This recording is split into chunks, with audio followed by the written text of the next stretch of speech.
everybody. Hope everything's going great for you guys. Some of you guys have already started. Some of you guys have gone back since the beginning of August. Some of you guys are not in just yet. In my case, we came back this Monday, and the 14th of August, and we had freshman first day yesterday on Friday, and I got to meet my new freshmen, and they're so cute. They're so excited. They're little this year. And then on Monday is our first day back officially with all the students. So super excited for that.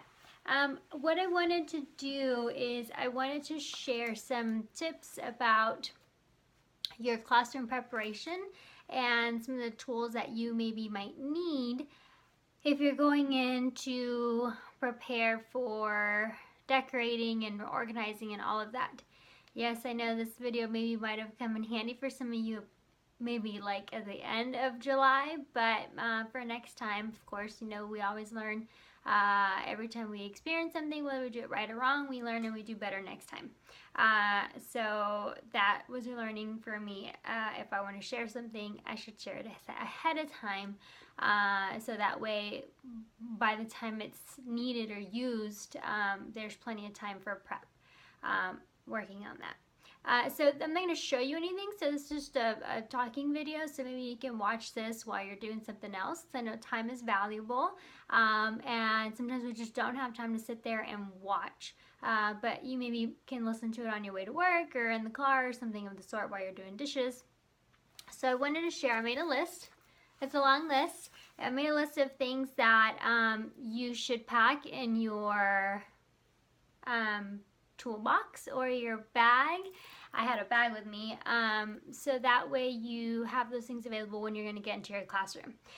First off, everybody should know, especially new teachers, at the end of the school year, okay, your principals and department heads, they'll ask you to empty your room, pick up everything off of the floor, and lock up any personal stuff, and to label everything, okay? Or maybe they don't, or you should know. If your room has carpet, all you're gonna do is maybe wash the carpet, maybe, or just vacuum. If you have like linoleum or some kind of other flooring that does not need any waxing, they just mop it, or you know, however they clean it. But if you have floor that they wax, okay, the custodial staff, they take everything off of the floor and out of the room. So they don't go room by room because they have so much to do, so the whole school to do in just the 2 months, which sounds like, oh, there's plenty of time, but when teachers have a lot of stuff, oh man, it's crazy. They don't have time. They're running right at the end of the school year, at the end of the summer, trying to get all the classrooms done and prepared, okay? Alright, so if you just help them, it'll help you, because if they're not done with your room, then you can't get in on time to get it prepared. So this is what I would suggest. I would make labels, like maybe to match your color theme, or make them all the same, or just white or whatnot. Make labels, sticky labels, put your first and last name and your room number. And so on everything, underneath, behind, your desk, table, refrigerator, chairs, cabinets, teacher desk, computer, everything, label everything, okay? And the trash can, all of that. And so that way, when they take everything out of your classroom, they don't have to spend the time labeling, and then they can go faster, okay? And then whenever they're done cleaning and it's time to put everything back into your room, they know that all that goes in your room and you get all your stuff back, okay? Because all of the teacher stuff is all in the class, from every classroom in the hallway, it's all in the hallway, okay? So I would do that, okay? And cables, label them, okay? This cable goes to this computer, it goes to this connection, and so just take little labels, wrap it around the cable just so you know A goes to A, okay? So the female part goes to the male part, and that's kind of how they call it. So make sure you label it. So when you're replugging a computer back in, you're like, okay, yeah, that cable goes there and that one goes there. Because sometimes you plug it in and it doesn't work, and you're like, what's wrong? It's just because you have the wrong connection in the wrong spot. Okay, so I would do that throughout the school year. So that way at the end of school year, you're good to go. I would When you come back, okay, if your room is ready and open and you're good to go, I would bring the following. Okay, the big materials, you would need like a step stool, a ladder, maybe a dolly or sliders, especially if you have a heavy desk. If you're by yourself, the sliders really help. Be careful not to scratch the floor. They spend a lot of, they work hard to wax and buff and all that, the floors, to make it look nice for the first day of students. So just be careful and by, avoid scratching those surfaces. But sometimes, you don't have a ladder and you go to the custodial team and ask for a ladder. Well, they need the ladders to clean, so just be aware of that. So if you have a little step stool, that is a huge help. Don't begin on top of tables and falling over. Tools that you might need, measuring tape. Okay, does this desk fit in that corner? How many feet of fabric do I need to cut to put my bulletin board up? Things of the sort. You need a level if you're very particular and like things straight, perfectly straight. A little level. I'm sorry. Help. Ask for help. Your mom, cousin, neighbor. If you need to tape things, staple things, laminate things, ask anybody that will help you. Treat them to lunch. People typically will work for food. Ask for help. Okay. Mounting tape, of course the labels with your name on it. As you get new things, add those labels to them and try to keep them all the same color or font, so that way the custodial staff recognizes it and knows that that goes to you. Double-sided sticky tape, so important, okay? And the scoring tape from the scrapbooking stores works the best, okay? And then Velcro. There's many uses for all of those things. Ties, also, when you're working with your cables, you don't want the cables all over the place. Ties are great. Okay.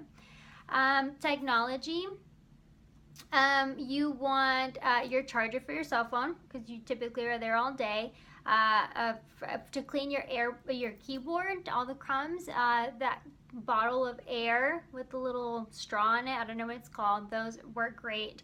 To clean maybe the filters in your computers and your monitors, projectors, things of the sort.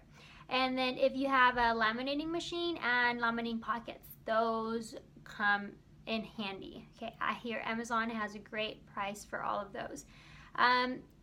Different other tools, you want tacks, hammer, command strips, scissors, rubber bands, and then a paper cutter. If your school doesn't allow you to make holes, command strips are amazing. I tried them out before I used it myself to make sure the paint wouldn't come off and all that, and so they were great. And then just if you can make holes and can staple, then make sure you have a good stapler and lots of staples. Other things, personal things, make sure you're wearing jeans or shorts. Not too short, because you don't want your somebody like they're doing new teacher orientation and you're wearing short shorts, and that's inappropriate. That's unprofessional. So you want to make sure you look decent, because people might be walking in and out of the building. And if you need to go ask for something, you don't want to look all crazy and go and ask them for stuff in the office. You want a t-shirt, something that you can sweat in, because you will sweat going up and down the ladder and moving around trying to hurry. You need good rubber shoes, so that way you don't slip off the ladder, or as you're running around turning corners, that you're good to go. Ponytail, and put your hair in a bun and get it done. Okay, don't be messing with your hair. Just be comfortable. Candy, because you'll sometimes just need to sit down and you're so tired and overwhelmed and you just need a treat for yourself. Chocolate would be great. Water, something to drink, that way you don't have to leave your classroom to go get something, and you can maximize the time that you have available. A sandwich, because you also will get hungry depending on how long you're there. Something to eat. If you have a fridge and a microwave, that's even great. If not, just a sandwich. Music, just to enjoy it as you're doing it. And then you also want, for cleaning, I put deodorant on here, I guess, because I don't know. I forgot to put deodorant on one day when I went there. I don't know. Oh, deo, because there's no air. So in the summer, if you're going in the summertime, they turn the air off. The air's not running. So if you go before it's time to go back to school, you sweat like crazy. So make sure you have deo, especially if you're going some deodorant, especially if you're going somewhere afterwards. If not, just some body spray and you're good to go. Cleaning. Cleaning supplies, you're going to need Clorox wipes, because they can disinfect and they can clean at the same time. You need Windex.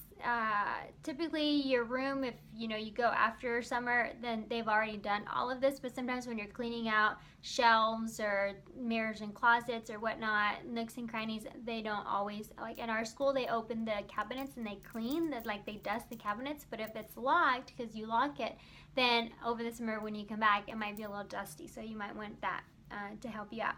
Paper towels, like the super absorbent kind. And then trash bags. The custodial staff doesn't always come in the summer to empty out the trash can, so you want to make sure you have that. To prep, you want to take photos of your room before you go in there and all the spaces. You want to draw and design an idea of how you want your layout to be. So for example, for mine, I drew out this here. And just to give me an idea, and I labeled where I wanted everything to go. That was 2 walls, and then this was the other 2, okay, or 3 walls. And so just to get an idea of what I want to put on the wall, what, that way I do that beforehand, so that way when I go in, I'm not just sitting there like, super overwhelmed and not knowing what to do and then wasting time, because remember, time is very important, okay? So just have a sketched out idea. It doesn't have to be perfect, just an idea of what you want where, so that way when you get there, just get started, okay? Go to Pinterest, go to Google, get ideas, okay? And then set yourself a time frame. You don't want to spend all your time there and absorb it from your family or other responsibilities. So it's okay, have 2 hours, and just you want to be as maximize your productivity as much as you can. And being prepared will help you do that. The last few years I haven't done that, but next year I'm going to do it better. And a theme is very important. Pick a theme ahead of time. Okay, well, I'm going to do Mickey Mouse if you're elementary. I'm going to do stripes if you're high, or whatever your theme is. And then pick your colors and stick to those colors. And try to do that as soon as you can, so that when you're out in the store and you randomly see things, you can pick them up and you don't have to buy everything all at once, because it gets very expensive if you let it. And I let it. Decor, fabric, paper, borders, posters, desk supplies, things like that you want to add, frames. Just make sure to stick with your theme on that, so it's a cohesive design in your classroom.